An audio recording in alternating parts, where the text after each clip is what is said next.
हसणं होईल सोपं, जीवन होईल खास। पलूस आणि परिसरातील नागरिकांच्या आता दाताच्या उपचारासाठी सांगली, कोल्हापूर, पुणे, मुंबईची धावपळ थांबणार।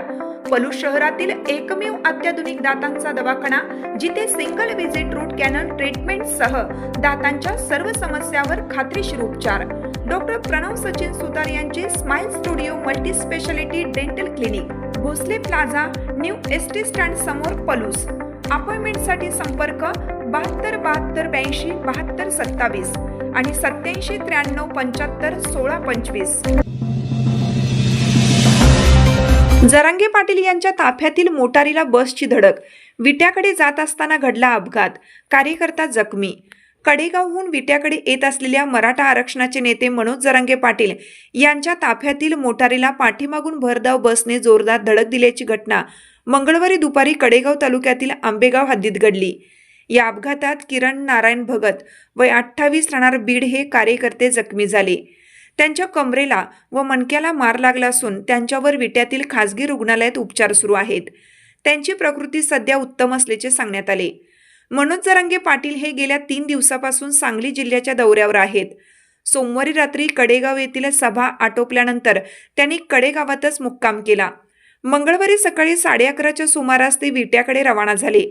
कडेपूर व शिवणी फाटा येथे स्वागत झाल्यानंतर त्यांचा मोटारीचा ताफा विट्याच्या दिशेने निघाला।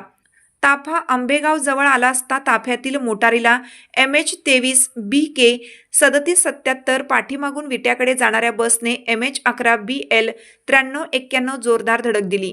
धडकेनंतर मोटार पुढे असलेल्या पोलिसांच्या वाहनावर जाऊन आदळली। या अपघातात मोटारीतील किरण भगत जखमी झाले। अपघाताची माहिती मिळताच ताफ्यात पुढे असलेल्या मनोज जरांगे पाटील यांनी तातडीने आपली गाडी पाठीमागे वळवली। त्यांनी स्वतः जखमी भगत यांना आपल्या गाडीतून विटा ग्रामीण रुग्णालयात दाखल केलं। प्राथमिक उपचारानंतर त्यांना विट्यातील खासगी रुग्णालयात पुढील उपचारासाठी दाखल करण्यात आलं आहे। सध्या किरण भगत यांच्यावर उपचार सुरू असून त्यांची प्रकृती स्थिर व उत्तम असल्याची माहिती मिळाली आहे। काय झालं? किरण रोडवरती उभा होता, सगळ्या गाड्या उभा होत्या आणि एसटीवाला आला आणि त्यांनी पाठीमागून जोरात डॅश मारला, त्याच्यामुळे त्याला कमराला फक्त लागले। पण आता डॉक्टरांनी सांगितले का डॉक्टर समोरच आहे, त्यांना फ्रॅक्चर काही नाही आहे, काहीच नाही। पण ते आता शेवटी काय, माझे काम करणारे लेकर मला जीव आहे म्हणून मी ताबडतोब गाडी बोलली, त्याला माझ्या गाडीत टाकला। आम्ही कडेगावकडे घेऊन चाललो होतो, पोलीस बांधवाला विचारून, इकडचे हॉस्पिटल माहीत नाहीत आम्हाला।